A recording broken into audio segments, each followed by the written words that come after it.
we start with an award. This is Tilly's award for a fantastic week. She is doing brilliantly. She's doing me pictures all the time at school. Awards, absolutely fantastic.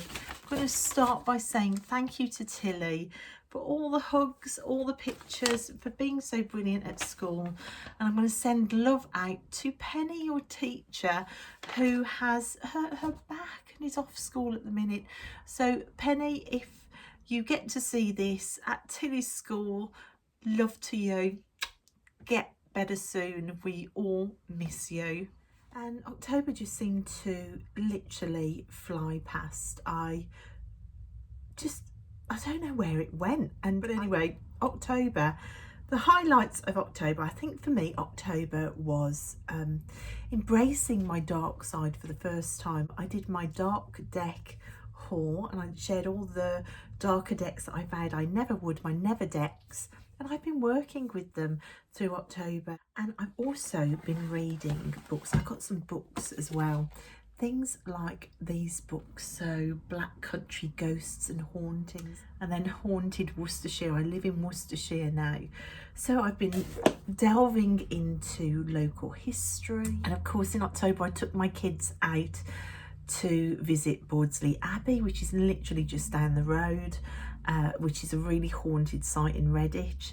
I went to Ipsley Church and Ipsley Lane, which I can walk to from my house. Again, another really haunted site. And I took my White Sage Tarot in a tin to do some adventure tarot. And adventure tarot, and the idea behind that has been knocking on me for a while. That idea of stepping out of the house is all consuming for me at the moment. So I wanted to pick up my tarot decks that are in tins so I could put them in my bag, and I wanted to take all of this is normally done inside out on some adventures. So embracing my dark side was the first adventure with this White Sage Tarot, which is really lovely, and I think I'm going to have this as my first adventure deck. Now this was sent to me by the lovely Shannon, who I met through this channel, and I now class her as like a firm friend. Shannon sent me this. It's one of her favourites, and to be honest, I absolutely adore it. It fits in with some of the chakra studying that I'm doing at the moment, because it has chakra links with it.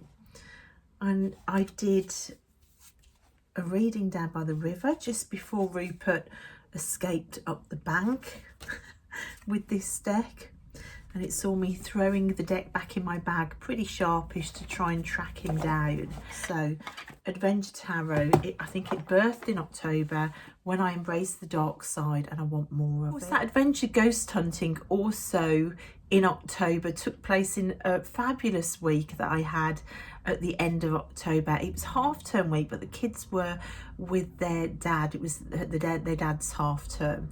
So I was alone with the dogs, and I had to go and shut down my caravan in Wales because the season ends in October. So everybody has to be off site by October. Now that means shutting the van up, unhooking all the water pipes, which I always find really stressful, doing last minute jobs, and I had a week to do it in, but the weather was abysmal, so a lot of the jobs I'd planned got cancelled. If you've seen my video, I can't believe it's time to say goodbye, then that gives you a breakdown of the week. And even though the weather was bad, it was just such a wonderful, soul refreshing week. When I got home from the caravan, waiting in the porch was a massive box from a lovely subscriber who had sent me a box of goodies from Scotland.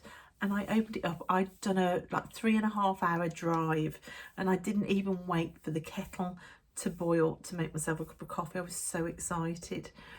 And look at this. And it just seems so apt. I walked through my front door feeling bereft, like I wouldn't see the ocean for such a long time.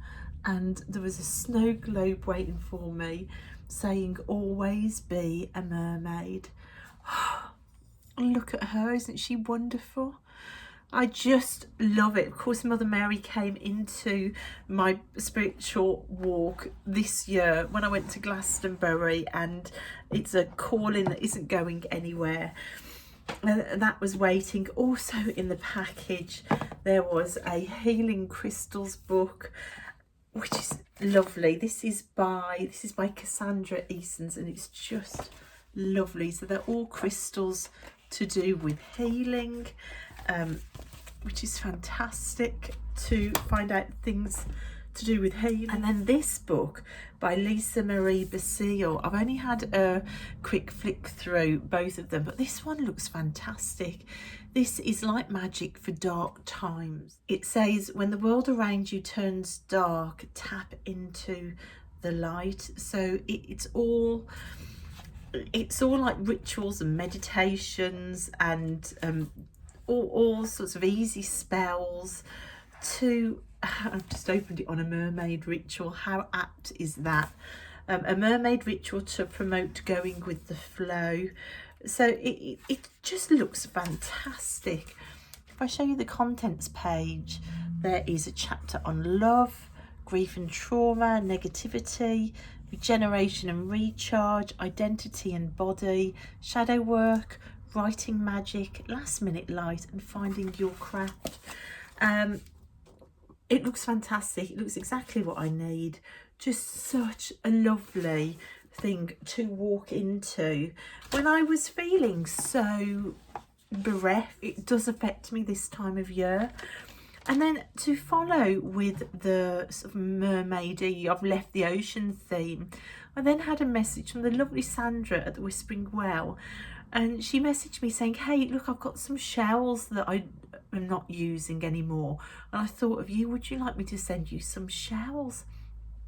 And of course it just all tied in with what was going on for me. So I said, oh, you know, that would be really lovely. I said, let me pay for postage. Sandra, of course, was like, no, I'll send them to you. Or I thought I was going to get like a little envelope with some little shells in. Oh no, these shells are absolutely spectacular. The magic in them, they're right in front of me. Whenever I feel bereft, I pick it up. This one in particular, and I just sit and hold it. You can see they are really beautiful. And yes, the ocean, you can hear the ocean in there. This one in particular. And look at this. Look at this. It sits with this little woodland fairy. You know, two things sum up my practice. It's the beach and the ocean and the woods. And this woodland fairy has got like 3 red berries there, and for me that represents my 3 kids. And look, I put her so that this is almost like her cauldron. It's connecting everything that's important in my life. So that's on my altar now. She also put in there loads of beautiful silver and blue shells as well, and a little witchy ornament as well. I'm going to get it. I'm going to show you. So there she is. Isn't she fantastic? There were loads of shells like this, and like blue ones like this as well. And this blue shell is this witch's cauldron. So that was incredibly special to walk into. 2 beautiful boxes of gifts, and of course in October as well, not only did that happen, but I won 2 giveaways as well. I'm just couldn't believe it. I won Saturnarium's giveaway. There's another witchy doll in here, which I still haven't decided on a name for, you know. But also the giveaway, Saturnarium's giveaway, was for the Shimmering Veil. I did share an unboxing of this, and I have been working with this deck in October. It is really special. It is a beautiful deck. I can see why the people who work with it do love it so much. Look, we're talking about the ocean and this comes up. I've paired this, I feel bad saying this, I paired this with another giveaway deck that I won as well, because out of the blue I won Simon's giveaway over at the Hermit's Cave. He had the lovely Shauna, another parcel came. sent me this lovely, beautiful deck, which just pairs so fantastically with the shimmering veil. And I've got an A Up My Duck coaster for my coffee now as well. In the art studio, let's think about the art studio now, because September was the Strada Easel Challenge, so that was just a spectacular month in the art studio. So in comparison, I kind of feel like I've come to a grinding halt, and I have been beating myself up about it, to be honest. Like, I can't be nice to myself for 2 months straight. That would just be too much to ask. So the start of the month, I actually finished the last painting in the Strada Easel Challenge. At the end of September, this was only just started. So I finished it. You can see this is on a box canvas and the painting wraps all the way round. So I finished her. Now she is the judgment card for my toy tarot that I'm currently painting, so that was nice to get her finished. And then towards the start of the month as well, I then did another oil painting on canvas. Now this is my sun card, and this was one of Tilly's dolls, a really sunny, happy little miniature plastic doll with roller skates on that I balanced on top of a Pegasus toy horse, and made a little garden wall out of Jenga blocks with a soft toy sun in the background. And this became my sun card for the toy tarot. So that was done in the art studio as well. But then October for me, and for many artists, is the month that is full of artist prompts. You've got Inktober, which I've done before, and there's a playlist for that on my channel. There's also Drawaline, which is Mab Graves's October prompt list around Halloween, and I've done that before. And there's a video of the piece I did, one Drawaline, which I'll link the playlist for Inktober, and I'll link the Drawaline video as well. And because I'd done the Strada Easel Challenge in September, I didn't think I wanted to do another art challenge. I wanted to just come up for air, but it really didn't feel like October for me without taking part in one or the other. So I ended up picking a few prompts out of Mab Graves's Drawaline prompt list, and I went to my sketchbooks just to do a bit of sketchbook work. This is just a little gold line square sketchbook, which has some sort of goddess pictures in the front. So this was already all in here, but I did one double page spread in here for the prompt of salamander and fire and passion leading the way. So that was one day I did the prompt for that. A altered book sketchbook, which was a few pounds from the charity shop. This is actually an old Reader's Digest gardening book, which I am altering inside.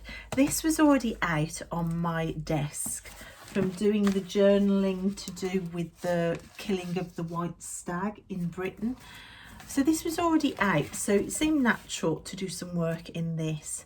And I picked the prompt Haunted and explored the prompt of Haunted. Now, because this is a gardening book, I left some of the images that were already on the pages to kind of inspire the work as well. And the final title for this drawing is Haunted by the Flowers You Never Sent. So this was an exploration of past betrayals, really. The next double page spread was for the prompt Witch, and again you can see that I left some of the flower photographs visible, and I'm in the same sort of ballpark of memories of betrayal, because the first thing that got me onto healing and out of the darkest of times was my garden. I went back out into my garden after being grief-stricken for like 2 years, and the garden had completely overgrown, and I stood in the middle of this wild garden and I felt the garden call to me, and I began to heal and find a new spiritual path. So the title for this spread is called The Making of a Witch, and you can see that her hair is connected to the flowers. And then I did the prompt The Night Circus, which is one of my all-time favourite books. It's got to be top 5 of my books.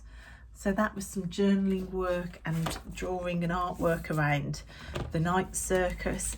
You will have seen all of these on my first art vlog I did in October as well, because I do really want to start putting more art on the channel. Now, the prompt that I absolutely love doing actually went into my tarot journal. So this is my tarot study journal. If I'm doing a study, I will put it in here. The prompt that went in here was for the prompt cryptid.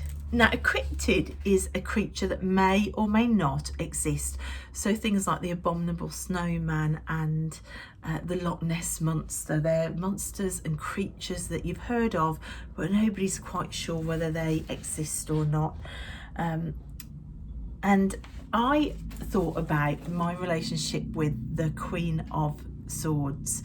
Now, the Queen of Swords always comes out in readings for me reversed if it's about a reading to do with my family, and I always call it my narcissistic mother card. And of course, the Queen of Swords, she is a truth seeker and a truth teller.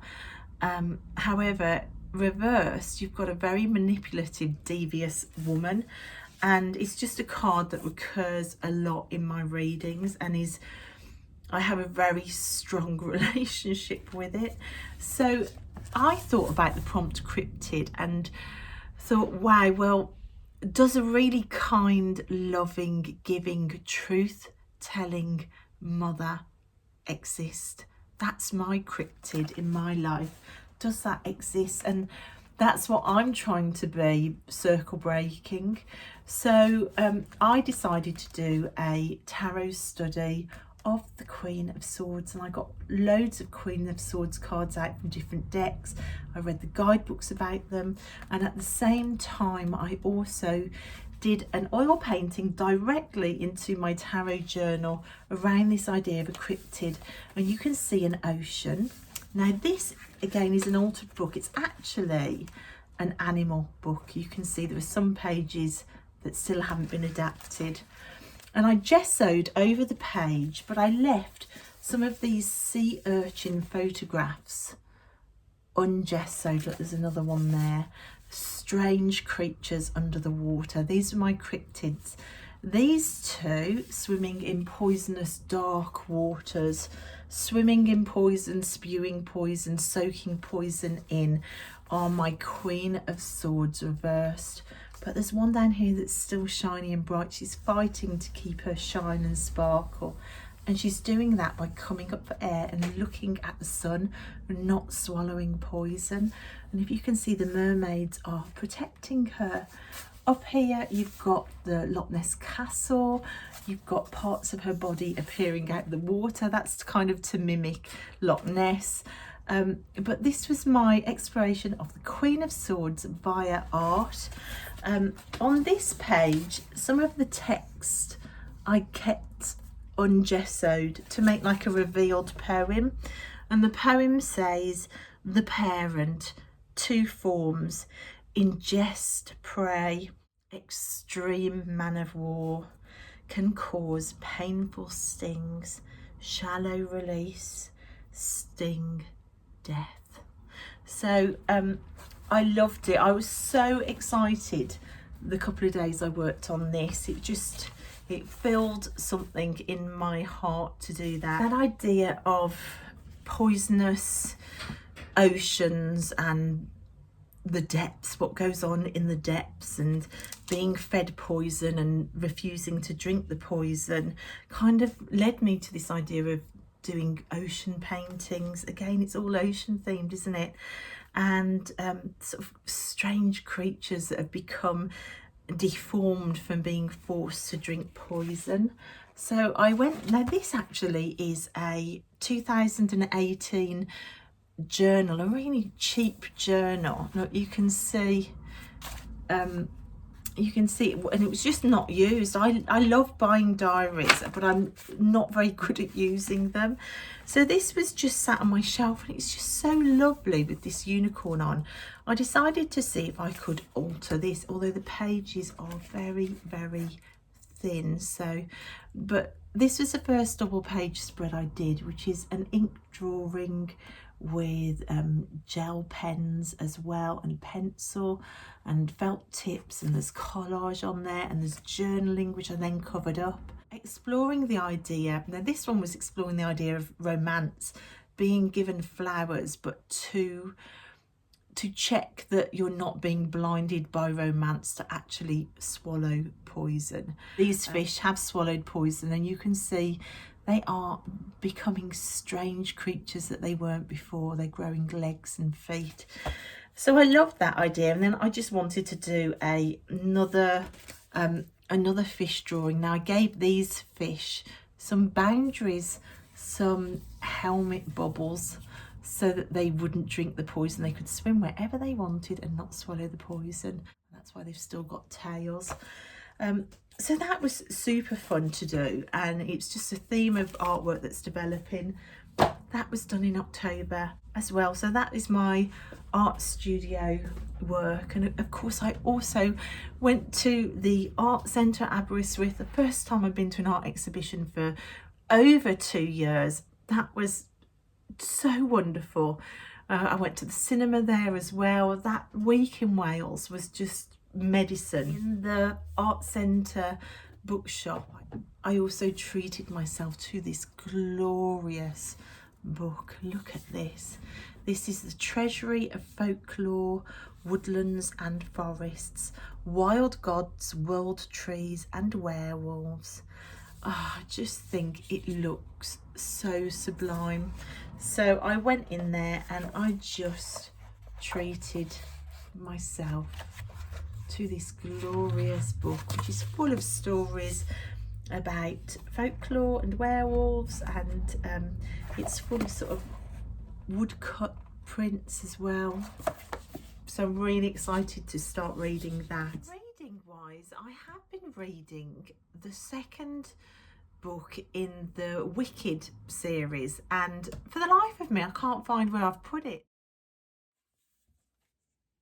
I suddenly remembered where I put it. So here it is, Son of a Witch.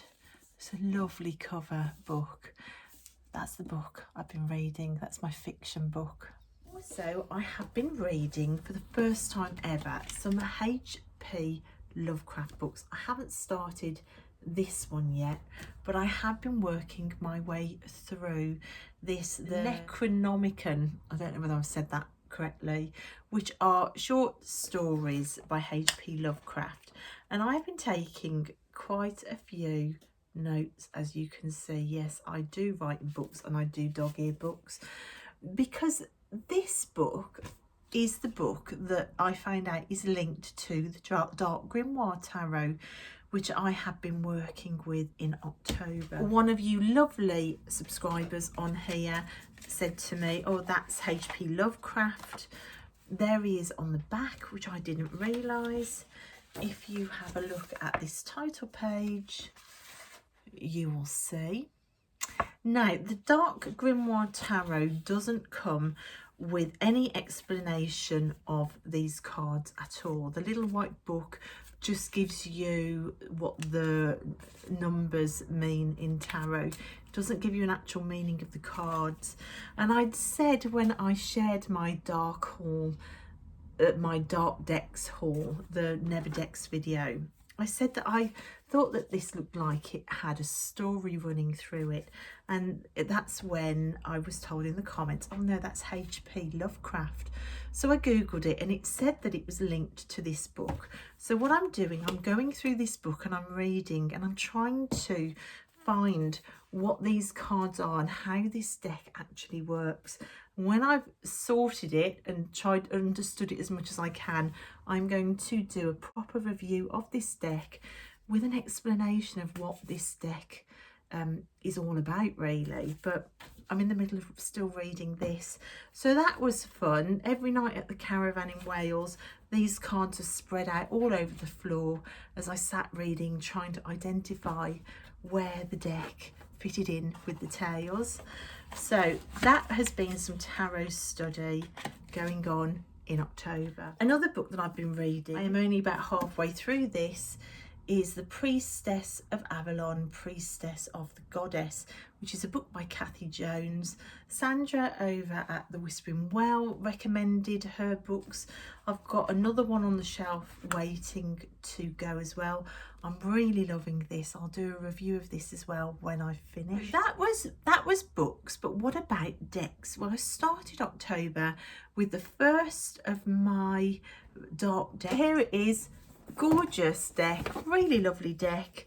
However, the cardstock, it's just, it's a shame really. I did have a little moan already about this, and a lot of you have said you've felt the same. It's very stiff cardstock and the gilding is really scratchy. It makes my fingers red to shuffle. It really hurts the ends of my fingers. So what I think I'm going to do with this deck, look, here are the backs. I think I am going to file it down and then just edge it in black or something, because I just can't use it with the sharp gilding. But I love it. I love the images. I think the guidebook is fabulous. The readings I've done from it as well have been brilliant. I have paired it with Les Vampires, which was another one of my dark deck haul. It worked beautifully with that. I'll put some pictures in, and also then I went mad and pulled out my Dark Goddess tarot, and also the Raven's Prophecy. I had to think there for a minute. And the readings that I did using all the decks, it was really brilliant. So I certainly don't want to get rid of this anytime soon. I do love it, but it does need some adapting because of the sharp, spiky edges. This Lucy Cavendish Oracle Les Vampires, somebody was asking me in my comments what the cardstock was like for this. I mean, the book's amazing, but honestly, the cardstock is just divine on this deck. I don't know whether it's, I think it's been reprinted. Hang on, let me look. This is the 2020 edition, so I think there is another edition that doesn't have this sort of buttery matte cardstock. It is lovely to work with. This card I've pulled a few times this month.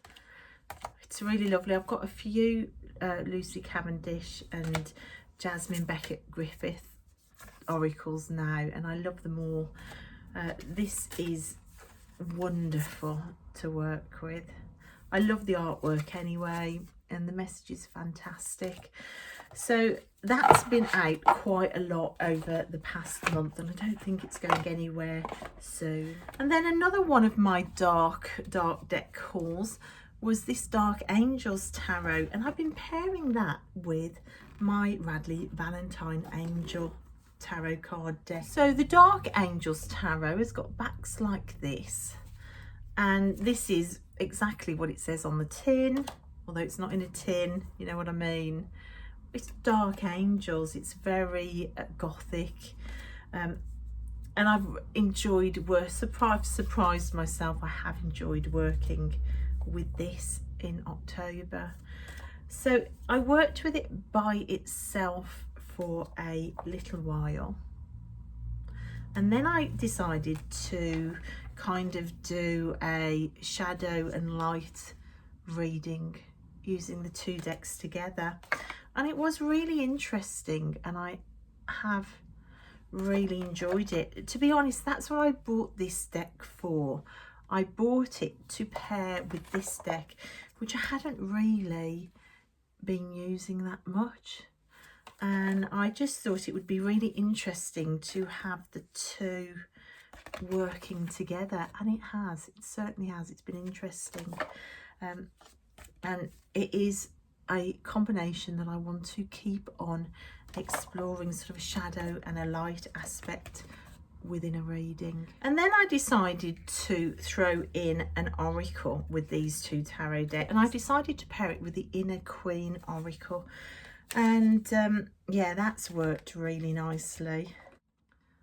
These two decks like playing together, that's for certain. So that's been real fun, really interesting readings, really useful readings as well. Oh, look at the colours in those, that's fabulous. And again, it's something that I think I'm going to carry on exploring. Look at, I mean, look how powerful that image is. Oh, and look at that with the lantern and the light coming.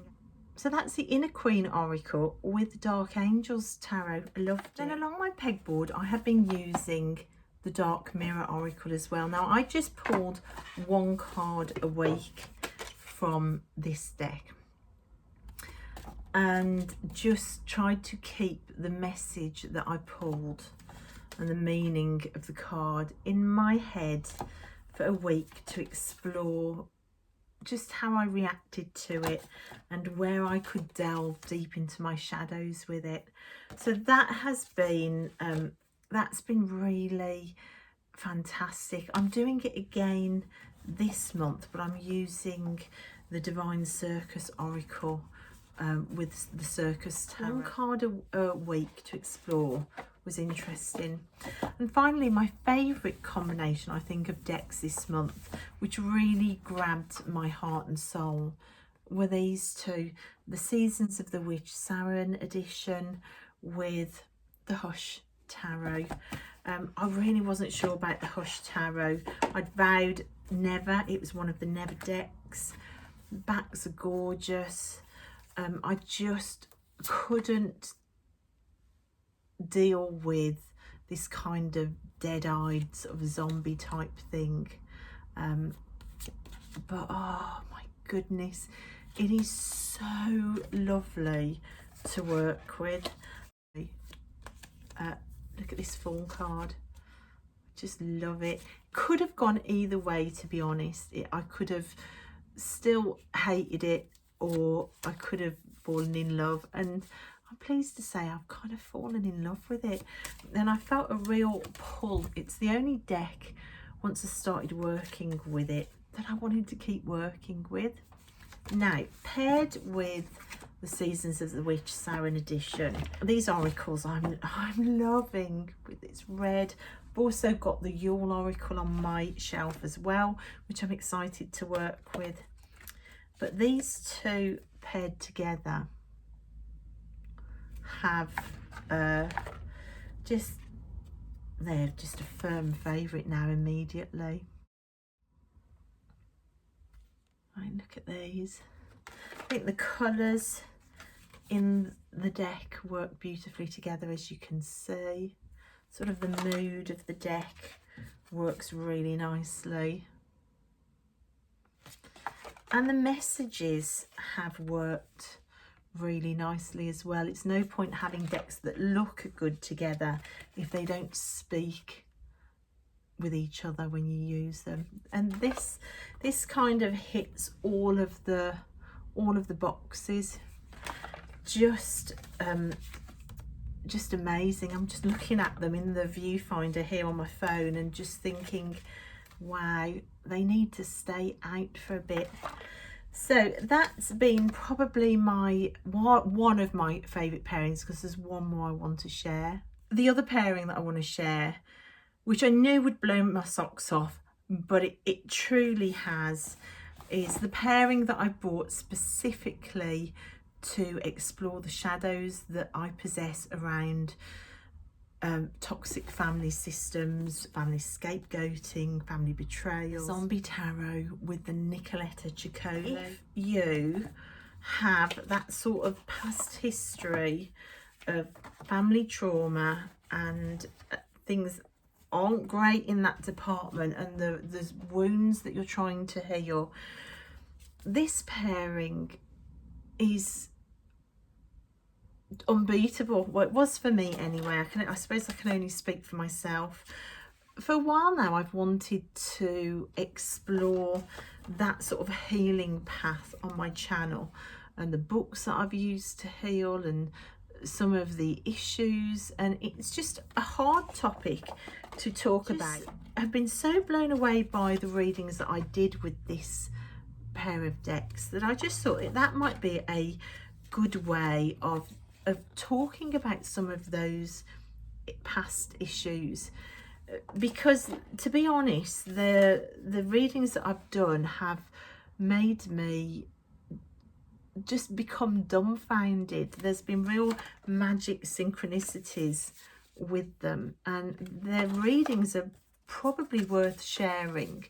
And the explaining of their magic, it was kind of like a nice doorway in to talking about those sort of topics.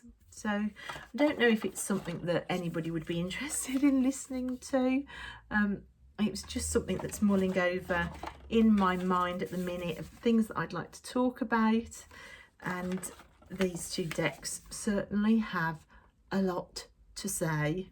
So that was spectacular in October. I think the most impacting thing that happened to me personally in October was visiting that church in the middle of nowhere in Wales and finding the story of the first quadruplets to ever be born in Wales that were all buried in that graveyard. Now, that family story impacted me really hard stood in that graveyard, and I really cried, and it stayed with me still, and it made me do lots and lots of research about where the mom was, because the mom wasn't there. There was the father, the son, the daughter, and the 4 infants, and I went down a rabbit hole with that, and there will be more to come on that. I do think that there is something going on with the way that I was drawn to that, and that experience in that churchyard for me was pure magic. And just watch this space, there is more to come on that, but I couldn't talk about October without talking about that, because that was really impacting. And then I wanted to give a few shout outs for the things that I've been enjoying watching on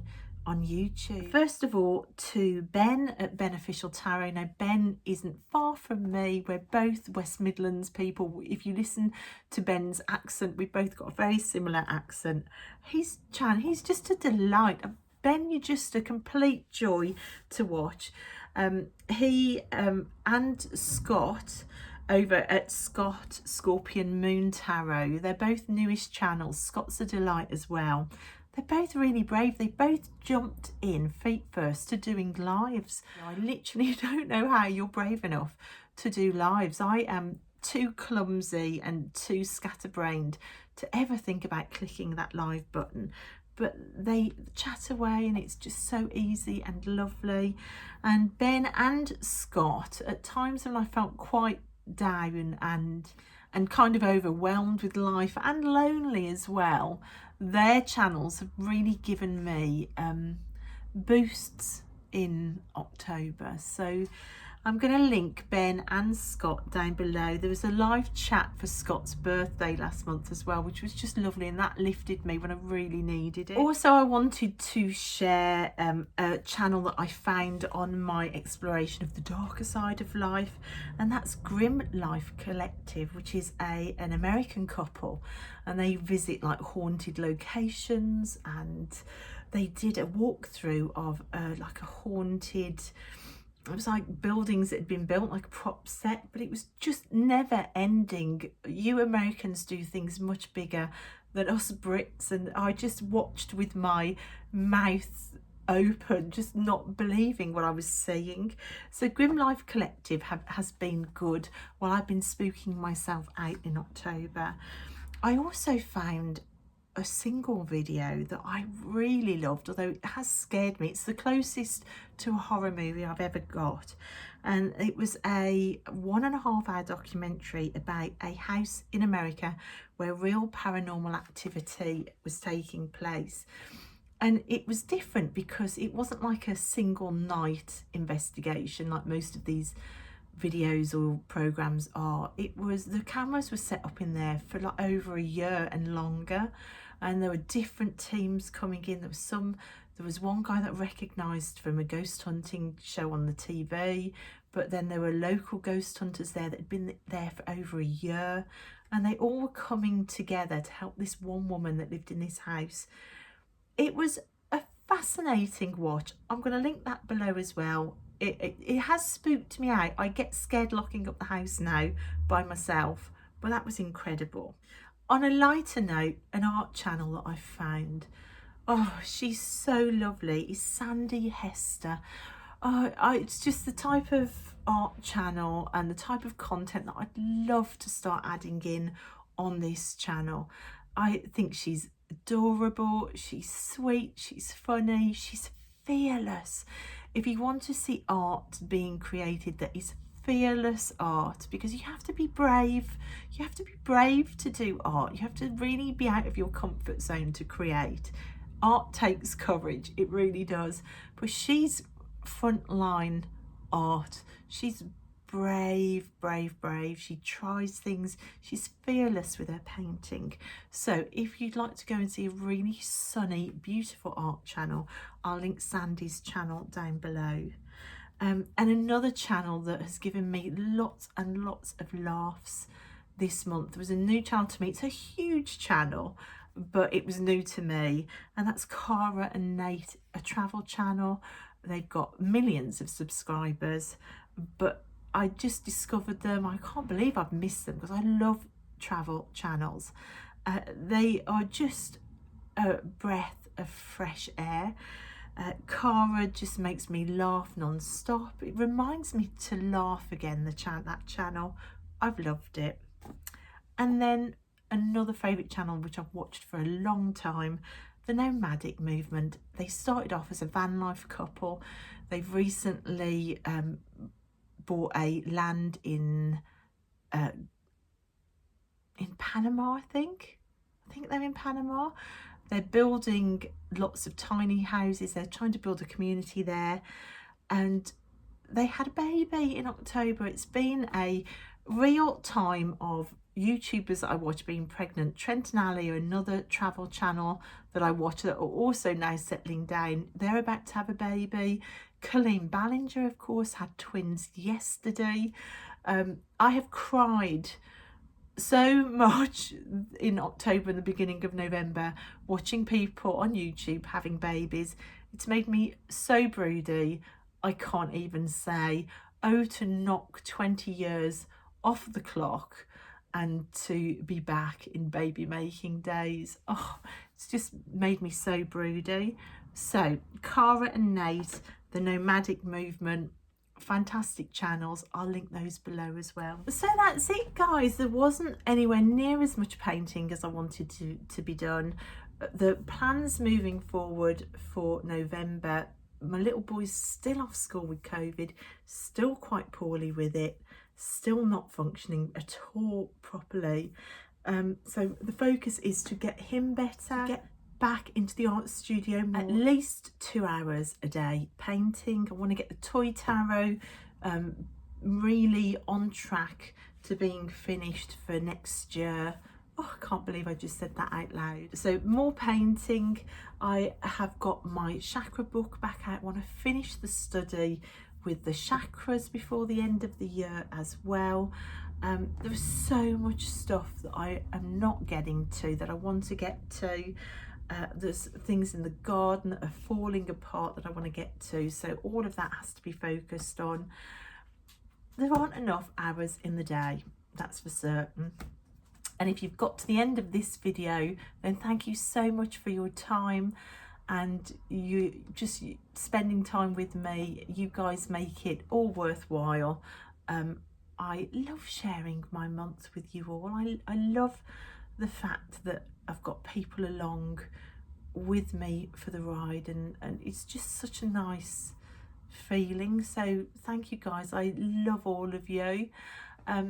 So thanks so much for watching. I hope it hasn't been too rambly, and I will see you next time. Bye guys.